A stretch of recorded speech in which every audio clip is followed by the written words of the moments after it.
À l'instar de plusieurs pays, la Côte d'Ivoire a célébré la journée mondiale de l'alimentation. C'est la ville d'Agboville, à 75 km d'Abidjan, qui a été choisie par le Centre d'excellence africain sur le changement climatique, la biodiversité et l'agriculture durable pour les festivités. Et puis, les premières dames de l'Afrique de l'Ouest et du Sahel sont à Abidjan dans le cadre de la conférence sur la lutte contre les violences à l'exploitation, la traite et le travail des enfants. Une rencontre sous-régionale à l'initiative de la première dame de Côte d'Ivoire, Dominique Ouattara, de une implication des premières dames d'Afrique dans la protection des enfants et plus spécifiquement dans la lutte contre les violences faites aux enfants, la traite et le travail des enfants. Toujours à Abidjan, un atelier régional visant à lancer la campagne de communication pour le changement social et de comportement vient de s'ouvrir. Plusieurs pays de la sous-région prennent part à cette rencontre qui a pour but de renforcer le niveau d'autonomisation des femmes et des adolescentes en vue d'accélérer la transition démographique dans la région. Voilà pour l'essentiel des titres. Bonsoir à tous et merci de nous suivre sur Business 24 Africa. Chaque année, le 16 octobre, l'Organisation des Nations Unies pour l'alimentation et l'agriculture célèbre la Journée mondiale de l'alimentation qui commémore la date de sa création en 1945.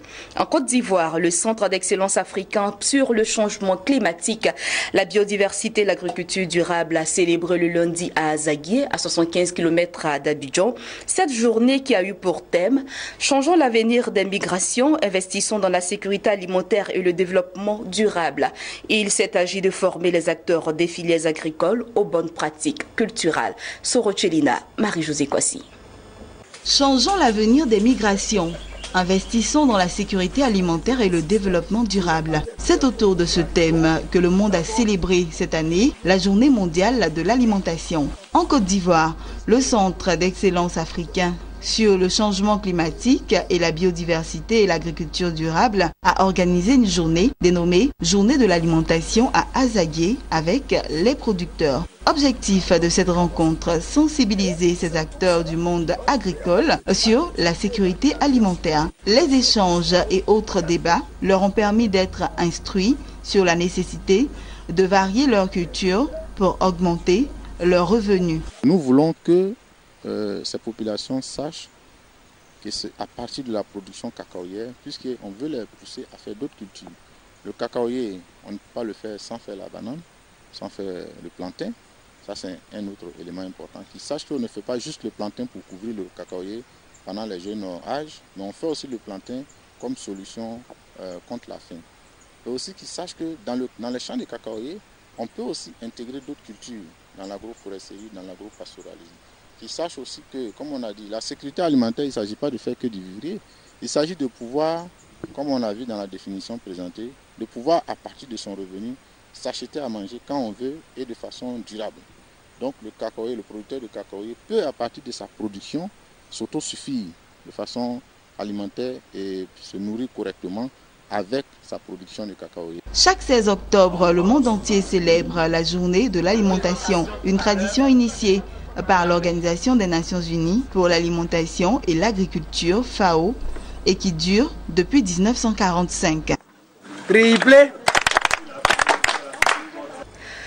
Sous l'impulsion de Dominique Ouattara, première dame de Côte d'Ivoire et président du comité national de surveillance à des actions de lutte contre la traite, l'exploitation et le travail des enfants, s'est ouvert ce mardi à Abidjan la conférence sur la lutte contre les violences, l'exploitation, la traite et le travail des enfants. Plusieurs épouses des chefs d'État de l'Afrique de l'Ouest et du Sahel prennent part à cette rencontre sous-régionale. Il s'agit de susciter une implication des premières dames d'Afrique dans la protection des enfants et plus spécifiquement dans la lutte contre les violences faites aux enfants, la traite et le travail des enfants. Jérémy Aoré, Sorochelina. Les premières dames de Gambie, du Ghana, du Mali, de Mauritanie, du Niger, du Sénégal et de Sierra Leone, avec les représentantes des épouses des présidents de Guinée et du Nigeria, aux côtés de Madame Dominique Ouattara, première dame de Côte d'Ivoire. Une grande première. Objectif, sont nées la mobilisation pour combattre toute forme de violence faite aux enfants et éradiquer l'exploitation, la traite et le travail des enfants. L'implication des premières dames pour l'accélération des progrès en matière de protection des enfants en Afrique de l'Ouest et du Sahel. Un pari que veulent relever la première dame de Côte d'Ivoire et ses consoeurs. Une rencontre inédite qui va nous permettre de nous concerter sur les stratégies communes à mettre en œuvre afin d'assurer un continuum de services de protection et d'assistance aux enfants victimes de violations de leurs droits fondamentaux. L'initiative est à saluer. Elle vise à susciter une implication plus grande des premières dames dans la protection des enfants et plus spécifiquement dans la lutte contre les violences faites aux enfants, la traite et le travail des enfants. Permettez-moi donc de féliciter très vivement et très sincèrement la première dame de Côte d'Ivoire, Madame Dominique Ouattara. Nous sommes ici pour alerter, pour dire que ça suffit. La violence faite aux enfants, que la traite et l'exploitation et le travail des enfants sont inacceptables. Alerter, c'est bien, mais agir, c'est encore mieux.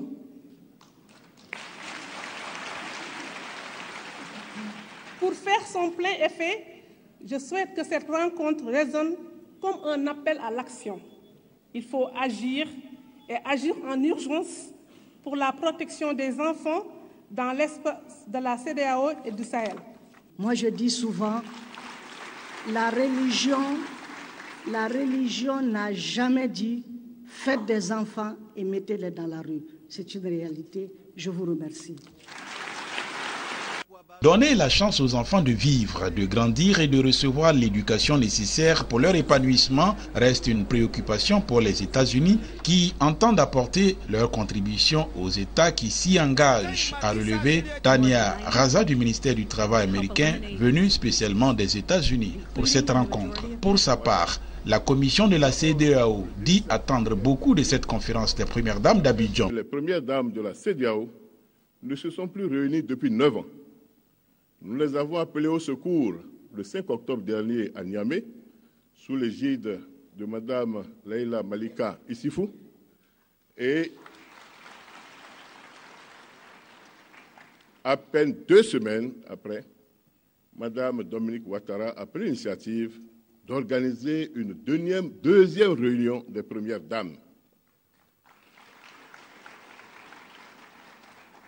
C'est un symbole fort pour indiquer qu'elle invite ses pairs des pays de la CEDEAO à l'action. Le vice-président de Côte d'Ivoire, Daniel Kablan-Dankan, a, lui, rappelé les efforts entrepris par le gouvernement en la matière et salué la première dame pour ses actions en faveur des enfants. À cet égard, je voudrais, au nom du président Alassane Ouattara, faire la suggestion de la mise en place, sous l'autorité de mesdames les premières dames, d'un comité conjoint de suivi et d'évaluation des décisions et recommandations qui seront issues de votre belle rencontre. Puis, avant de déclarer ouverte cette conférence des premières dames de l'Afrique de l'Ouest et du Sahel, Mme Dominique Ouattara a indiqué qu'il s'agit pour elle de partager les expériences et de fédérer les efforts en matière de protection des enfants. Je sais que la lutte contre le travail des enfants est déjà traitée au niveau ministériel par tous les pays. Mais si le sujet est aussi porté par mes sœurs premières dames, il aura alors toutes les chances de progresser plus vite. Car lorsqu'une première dame d'un pays choisit de défendre une cause au niveau national, toutes ses sœurs lui emboîtent le pas et ce sujet fait alors des progrès remarquables puisque, comme dit l'adage, ce que femme veut, Dieu le veut.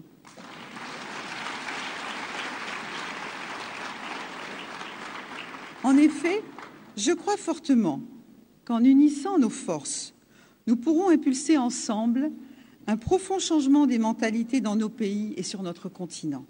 De cette façon, il sera possible de protéger les droits fondamentaux de nos enfants, notamment le droit d'avoir une alimentation suffisante et équilibrée, d'être soignés, d'aller à l'école, d'être protégées de la violence, de la maltraitance et de toute forme d'abus et d'exploitation. En marge de la conférence d'Abidjan, les premières dames de l'Afrique de l'Ouest et du Sahel ont visité la case des enfants au plateau. Ce mercredi, elles vont procéder au lancement de la campagne régionale de communication du projet d'autonomisation des femmes et dividendes démographiques au Sahel.